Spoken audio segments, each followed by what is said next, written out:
जय श्री राम भक्तों, आपका एडवेंचर्स ऑफ कॉस्मिक एनर्जीज में स्वागत है। आज का विषय है पितृदोष, कारण, लक्षण व उपाय। आज का विषय अत्यंत गंभीर है। मेरा आप सभी से अनुरोध है, कृपया आप इस वीडियो को शुरू से अंत तक ध्यानपूर्वक देखें, जिससे कि कोई भी महत्वपूर्ण जानकारी आपसे छूट ना जाए। देखिए, बहुत से हजारों संख्या में, लाखों संख्या में ऐसे भक्त हैं, ऐसे लोग हैं, ऐसे व्यक्ति हैं जिनके ऊपर पितृदोष लगा हुआ है और इसकी वजह से जीवन में अत्यंत कठिनाइयों का सामना करना पड़ता है। अब प्रश्न ये उठता है कि ये पितृदोष होता क्या है। देखिए, पितृदोष एक प्रकार का श्राप है। ये आपके पितरों के द्वारा दिया गया एक श्राप है, जिसको आपको पूरी जिंदगी झेलना पड़ता है। और इसमें एक बात प्रमुख ये भी है कि इसमें ये कहावत भी चरितार्थ होती है कि करे कोई और भरे कोई। मतलब, अगर किसी एक पीढ़ी ने अपने माता पिता को, बाबा दादी को जीते जी उनकी देखभाल नहीं की, उनको अप्रसन्न रहा, उनका अपमान किया, उनकी बातें नहीं मानी और परिवार के जो रिचुअल्स हैं, परंपराएं हैं, उनको ना माना, ना निभाया, ना अपने दायित्व को अपने माता पिता के प्रति या अपने बाबा दादी के प्रति निभाया, और उसके बाद उनके मरने के उपरांत जो उनकी अंतिम संस्कार की क्रिया होती है उसको भी विधिवत नहीं किया।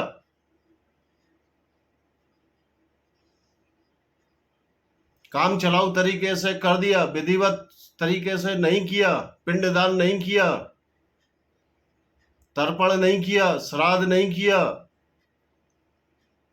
या मुखाग्नि देने के बाद जो सिर के बालों का मुंडन कराया जाता है वो भी नहीं कराया, ना कोई दान पुण्य किया, ना तर्पण किया, ना श्राद्ध किया, ना पिंडदान किया, और जीते जी भी अपने कर्तव्यों का निर्वाह नहीं किया।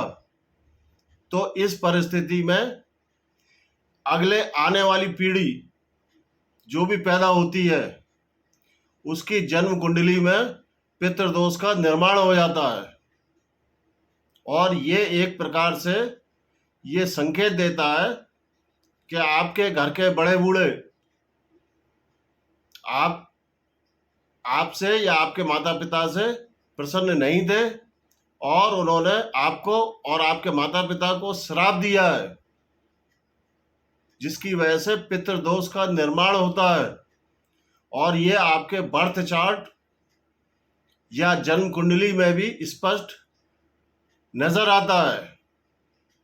और जब तक आप इस पितृदोष का निवारण नहीं कराएंगे, जीवन में आप कोई भी सफलता प्राप्त नहीं कर पाएंगे।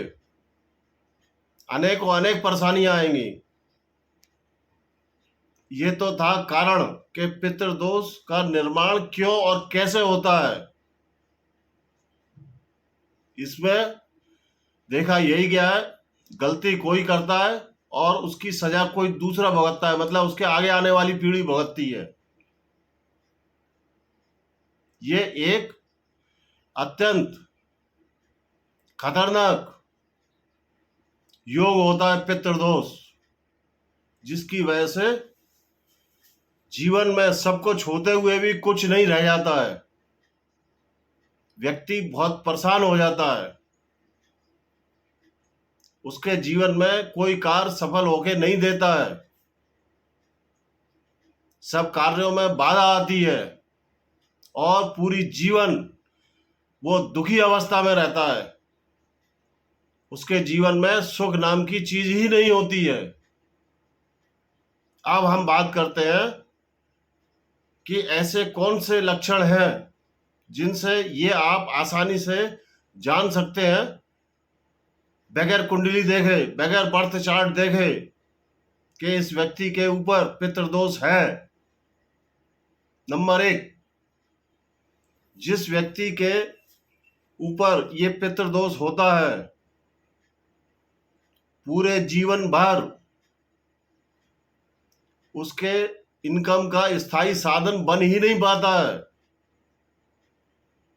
वो जल्दी जल्दी अपने आय के स्रोतों को बदलता रहता है, किसी भी कार्य में सफलता नहीं मिलती है, ना उसका कोई स्थायी इनकम का स्रोत बन पाता है, और जीवन भर वो रुपयों पैसों से और इनकम के नजरिए से बहुत दुखी रहता है। कई बार स्थिति ऐसी आती है कि समाज में और अपने घर के सदस्यों के सम्मुख उसको कई बार अपमानित होना पड़ता है, क्योंकि उसके पास पर्याप्त इनकम ना होने की वजह से धन होता ही नहीं है। ये पहला लक्षण है। दूसरा लक्षण, ऐसे जिस व्यक्ति के ऊपर पितृदोष हो, तो पहले तो उसकी शादी होती नहीं है, और अगर किसी कारण से शादी हो जाए तो पति पत्नी में अत्यंत कलह रहती है और बात तलाक तक पहुंच जाती है। ज्यादातर तलाक हो जाते हैं। ये दूसरा लक्षण है। नंबर 3, ऐसे व्यक्ति जिसके ऊपर पितृदोष होता है, उसके ऊपर अपने पितरों का ऐसा श्राप होता है, ऐसा दोष होता है, जिस कारण उसको संतान प्राप्ति में अत्यंत बाधाएं आती हैं। संतान की प्राप्ति आसानी से नहीं होती है। अत्यंत प्रयासों के बाद संतान की प्राप्ति होती है, और अगर संतान प्राप्त हो भी जाए तो वो कोई ऐसी घातक समस्या या बीमारी से ग्रसित रहती है जिससे कि उसका होना या ना होना बराबर ही होता है। नंबर 4, अगर उस व्यक्ति के जीवन में उसका स्वास्थ्य ठीक ना रहता हो, हमेशा कोई ना कोई बीमारी घेरे रहती हो, या घर के अनेक सदस्य बार बार बीमार पड़ते हैं, या नई नई बीमारियां निकल के सामने आ रही हैं, बीमारी खत्म होने का नाम नहीं ले रही है, तो ये भी एक प्रमुख लक्षण होता है पितृदोष होने का। नंबर 5, अगर घर में अशांत वातावरण रहता है, कलह का वातावरण रहता है, लड़ाई झगड़े होते हैं, घर का वातावरण मधुर नहीं रहता है, तो ये भी एक स्पष्ट लक्षण है कि घर में कुछ व्यक्तियों के ऊपर पितृदोष है। नंबर 6, अगला लक्षण, बहुत ही कम उम्र में, बचपन में, बालकपन में अगर बाल सफेद हो जाएं, चाहे कन्या हो, चाहे लड़का हो, पुरुष हो, अगर बहुत ही कम उम्र में अच्छा खाने के बाद भी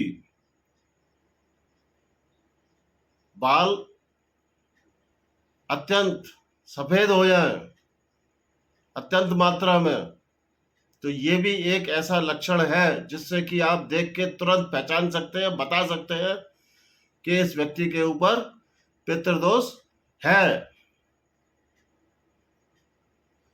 अब बात आती है इसके उपाय की। देखिए, पितृदोष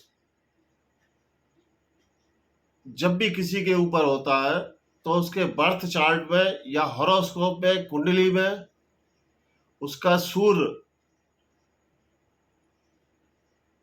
दूषित होगा, नीच का होगा, या राहु केतु या शनि से दृश्य होगा, या राहु केतु शनि उसके साथ बैठे होंगे कुंडली में, और सूर्य नीच का भी होगा, या सूर्य राहु केतु या शनि के नक्षत्र में बैठा होगा, जिससे कि आप आसानी से कुंडली देख के, बर्थ चार्ट देख के ये पता कर सकते हैं कि इस जातक के ऊपर पितृदोष है। देखिए, पितृदोष सूर्य खराब होने की वजह से होता है। अब इसका आता है उपाय। तो ऐसे व्यक्ति को सबसे पहले अपने सूर्य को मजबूत करना होगा, और सूर्य को जो मजबूत करने की प्रक्रिया है वो आप ऐसे जान लीजिए कि सूर्य दुनिया को प्रकाश देता है, गर्मी देता है, जीवन देता है, लेकिन बदले में कुछ नहीं लेता है। तो सूर्य के गुणों को अपनाना पड़ेगा आपको। मतलब दीन दुखियों की मदद करनी पड़ेगी बगैर किसी स्वार्थ के। और सूर्य का एक प्रमुख लक्षण है कि आप सूर्य के बारे में अगले 100 साल बाद भी वो किस समय उगेगा, किस समय अस्त होगा, ये जान सकते हैं। सूर्य और उसका कार्य अत्यंत नियमित और समयानुसार है, टाइम टेबल से है, डिसिप्लिन से है। तो आपको अपने जीवन में डिसिप्लिन को लाना ही पड़ेगा। जब तक आप अपने जीवन में डिसिप्लिन को नहीं लाएंगे, अपनी दैनिक दिनचर्या को नहीं सुधारेंगे, और लोगों की निस्वार्थ भाव से सेवा नहीं करेंगे, और अपने घर के बड़े बूढ़ों का सम्मान नहीं करेंगे, अपनी उनकी बात नहीं मानेंगे, या आप अपने घर के पारंपरिक जो रिचुअल्स हैं, धार्मिक परंपराएं हैं, उनको भी आंख बंद करके आपको मानना पड़ेगा, निभाना पड़ेगा। तभी सूर्य मजबूत होंगे और धीरे धीरे आपके जीवन में पितृदोष कम होता जाएगा। आपको अपने घर की परंपराएं, जो कि पीढ़ी दर पीढ़ी सैकड़ों साल से चली आ रही हैं, उसमें तर्क कुतर्क नहीं करना है, क्योंकि आपके बड़े बूढ़ों ने बहुत ही विचार करके, सोच समझ के उन परंपराओं को बनाया था कि हमको किसकी पूजा करनी है, किसकी नहीं करनी है, किसको अपना कुल देवता या कुल देवी मानना है। तो आपको अपने घर की जो रिचुअल्स है, जो पारंपरिक प्रथाएं हैं, उनको आंख बंद करके मानना पड़ेगा और निभाना पड़ेगा। उसमें कोई भी तर्क कुतर्क आपका नहीं चलेगा। तभी इस पितृदोष से आप मुक्ति पा सकते हैं। उसमें भी काफी समय लगता है। दूसरी चीज, इसका एक और उपाय है पितृदोष की शांति के लिए।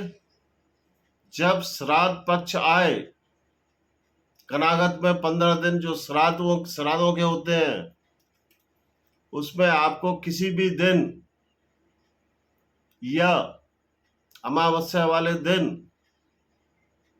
आप घर से एक आटे का शुद्ध देसी घी का दीपक बना के ले जाएं किसी प्राण प्रतिष्ठित शिव मंदिर में, और सायकाल के बाद जाएं, रात्रि में भी जा सकते हैं, और वहां पर उस दीपक को शिव मंदिर में शिवलिंग के शंकर भगवान के सम्मुख आप जलाएं और अपने पितरों का ध्यान करें, उनको आह्वान करें और उनसे माफी मांगे कि मुझसे या मेरे घर के बड़े बूढ़ों से जो भी कोई गलतियां हुई हैं आप उनको क्षमा कर दें, और ये भी बोले कि अगर आपसे मेरे प्रति या मेरे घर के प्रति कोई गलतियां हुई हैं तो उनको भी मैं निस्वार्थ भाव से आपको क्षमा करता हूं, और मेरी या मेरे घर के बड़े बूढ़ों की आपके प्रति जो भी गलतियां रही हैं या जो भी अपराध रहे हैं जिसकी वजह से ये पितृदोष का निर्माण हुआ है, और आपने जो बद्दुआ दी है या श्राप दिया है जिसकी वजह से पितृदोष का निर्माण हुआ है, कृपया करके आप उन सबको और मेरे को माफ कर दें। मैं अपने जीवन में आगे से प्रयास करूंगा कि इस प्रकार की गलती अब भविष्य में नहीं होगी, और मैं विधिवत आपका तर्पण भोजन इत्यादि श्राद्ध पक्ष में अवश्य दूंगा, और आपको आपका पूरा मान सम्मान भी दूंगा, और ये वचन लेता हूं कि आगे जीवन में इस प्रकार की गलती ना हो।